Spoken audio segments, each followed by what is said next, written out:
Every now and then, gaming comes together to bully a game. It happens for various reasons. Bad gameplay, bad story, bad everything. Shots are fired, lines are drawn, takes are made. Once the dust settles, everyone moves on to the next title to scrutinize. Forspoken is the most recent casualty. Initially, everyone was excited to see Squeenix put out a new IP, but then we got this trailer back in August. So let me get this straight. I'm somewhere that's not what I would call Earth. I'm seeing freaking dragons, and oh yeah, I'm talking to a cuff! Yeah, okay, that is something I do know. Didn't sit well with most people. We all had our fun with it. And as the game approached its January release date, we got more footage showing off the dialogue. And it was just more of that. Destruction and corruption are forms of creation in themselves. Wow, you sound like a serial killer. What? Destruction and corruption are beautiful forms of creation in themselves. I don't sound like that. You absolutely sound like that. No, you absolutely sound like that. Yeah, see? Two can play at that game. You're fucking stupid. And again, we had more fun with it. But now the game had some shooters. What do you mean by that? And we were getting dick measuring contests over which games had the most awkward dialogue. It was pretty funny overall to see people telling on themselves when it came to taste. I had my own fun at Forspoken's expense, but despite all the jokes about the in-game chatter, I still wanted to try out Forspoken because of how the game looked in trailers. Unfortunately, I don't have $70 to burn, let alone a 3070 to run the game at recommended specs. But Squeenix was nice enough to release a demo on Steam when the game released, so I could at least get what the people in the biz call a vertical slice of the Forspoken experience. I should have guessed you would choose this route. This isn't going to be like my previous demo videos where I give my first impressions of the game with the expectation of coming back to it in its full release. This is a one and done. I just want to get a taste of how Forspoken's action segments are, divorced from the plot or the writing. Forspoken is a 2023 action RPG developed by Luminous and published by Squeenix. You play as Frey, a girl down on her luck who gets isekai'd into the world of Athia. She gets a talking piece of jewelry called Cuff that grants her magic abilities, and she has to fight a boss squad of matriarchs that look like the Deegs from Doom Eternal if she wants to get back to New York. Before we talk about the mechanics, let's get Frey and Cuff out of the way. Yes, they don't stop talking. Ever. They will remark about every little thing you do in the game, just like every other AAA pro tag in the past 2 gens.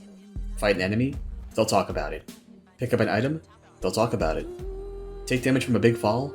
Oh, you bet they're gonna talk about it. Are you trying to get yourself killed? Oh yeah, that's exactly what I'm trying to do. Ow! You're either gonna love or hate the exchanges, or tune them out as white noise.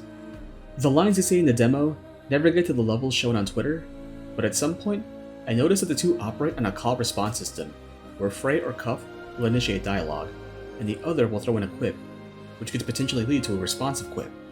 If you've ever watched the intros to a Mortal Kombat match, you've got an idea of how they communicate. Not exactly the most sophisticated of garments. Hey, it's better than nothing. The rallying cry of mediocrities everywhere. Ooh, mirror match. I love these casts, don't you? I know, so meta. Good, that monkey's off my back. Now we can actually talk about the stuff I like. The demo provides a very large tract of land for you to explore. Because of the open-ended nature of the gameplay, the demo doesn't have a set path, but instead gives you 5 main objectives to clear to finish the demo, and a handful of optional objectives to clear to get extra items. Do note that none of the items or progress made in the demo will carry over into the actual game. Objectives boil down to killing enemies, unlocking shrines to increase stats, and defending NPCs from waves of enemies. Busywork tasks. It feels like you're ticking items off in a to-do list, which isn't a far off comparison, as that's what the demo gives you once you clear or skip the tutorial. Anyways, let's talk about movement and combat. To cover all this ground, Frey can go into a full-bore sprint when you hold down the dodge button, which is mapped to circle by default. I really like Frey's sprint because it's effectively Ninja Run from Metal Gear Rising. Frey will automatically vault over any obstacle in her way without losing momentum. The sprint is the sole reason I wanted to play Forspoken in the first place.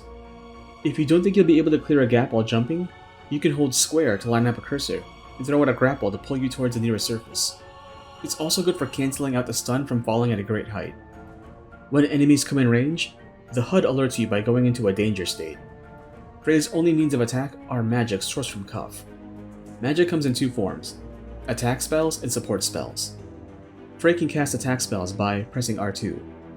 Holding it charges a spell. You can toggle different types of attack spells by holding R1 and selecting the active spell with the right stick. Frey can cast support spells by pressing L2 and switching types by holding L1 and selecting with the right stick. Support spells operate on cooldown, so you can't let them off as frequently as attack spells. When you deal damage, you fill up a meter for your surge spells. Pressing both triggers at the same time unleashes an ultimate spell that deals massive damage to surrounding enemies.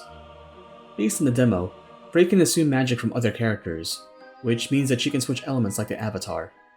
In the demo, Frey wields earth and fire magic. Each element has its own set of attack, support, and surge spells. You switch elements by holding down both shoulder buttons and selecting with right stick. Enemies can be vulnerable, resistant, or neutral towards elements. You can figure out which through experimentation, or by going into scan mode by pressing up on the D-pad. You'll get a Pokédex screen that explains a given enemy's stats, as well as some flavor text.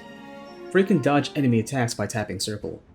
If you hold down a spell trigger and dodge, you'll close in on the nearest enemy and attack right after the dodge. Reminds me of the follow-up attacks in Scarlet Nexus. If you do end up taking some hits, don't worry. Cuff provides a magic barrier around Frey's health in the form of 5 pips above the meter. If you get hit, you have a split second to counter it by pressing triangle to throw the damage back onto the enemy. If you do end up taking some damage on the meter, you can recover it with a health draft by pressing down on the D-pad. The game has a soft auto-aim by default, but you can lock onto enemies by pressing R3 and swap targets by flicking the right stick. The game's HUD is pretty clean for the most part. It goes away when you're idling and appears when you're moving around. A style meter appears on the right side of the screen during combat, and a combat log explains what points you're earning in a given fight. When a fight ends or you run off, the game adds up the XP you've earned from the encounter. Enemies have obvious tells when they attack, and Cuff rarely equips to warn you about incoming threats like other games. If you rush down an enemy, you have a chance of knocking them down and finishing them off with a killer blow. Stronger enemies will need more killer blows to die. In terms of framework, Forspoken has a very strong foundation. It's got all the elements you need for a proper action game. But the problems are evident, even in the demo. Despite all the flash and flare, Forspoken is pretty weak when it comes to feedback. It's not that the game doesn't provide you with enough information, but the hits don't feel like they have any crunch behind them. Ranged spellcasting is fine, even if it reminds me of Infamous. But when I'm swinging my Kuwabara sword on a fantasy gator, I don't really feel like I'm hitting much of anything. And I feel like Frey is a little too loosey-goosey in her movement during combat. I've whacked at targets without realizing that I actually beat them until the game told me so.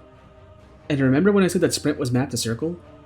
If I want to keep sprinting along the map, I gotta hold the button down while keeping my thumb on the right stick to see where I'm going.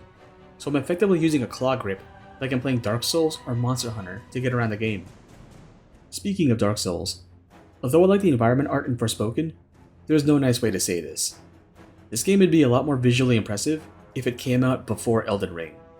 World design has that same layout where it's big open fields full of monsters and chests everywhere. Sure, it's nice to have an incentive to investigate every nook and cranny, but it's all crafting materials, and there's no equipment to look forward to finding, other than new capes or amulets. I don't hate what I've seen, but I don't think I'd pay $70 for Forspoken if it's more of this. The technical stuff didn't affect me because I'm running the demo under spec, so it looks like I'm playing The Witcher 2 on my old HP laptop from undergrad. It'll be a good ways away before I can become the ultimate AI lifeform that can run Crysis on max settings. I think I've got all the jokes about the writing out of my system like everyone else. Hopefully the ones who did buy it are enjoying it. I get the idea that Frey is a teenager and teenagers say cringy stuff, but that doesn't excuse a Cuff that's native to not Narnia, talking like it's Neil Patrick Harris and How I Met Your Mother. There's nothing wrong with having some cheese in your dialogue, but you gotta focus on writing compelling characters first, then you can indulge in writing their banter. I used to go camping. It was really fun. So, why don't we go together sometime, Tsugumi? I wouldn't have to worry about going hungry if you showed me where the fish are and what plants I can eat.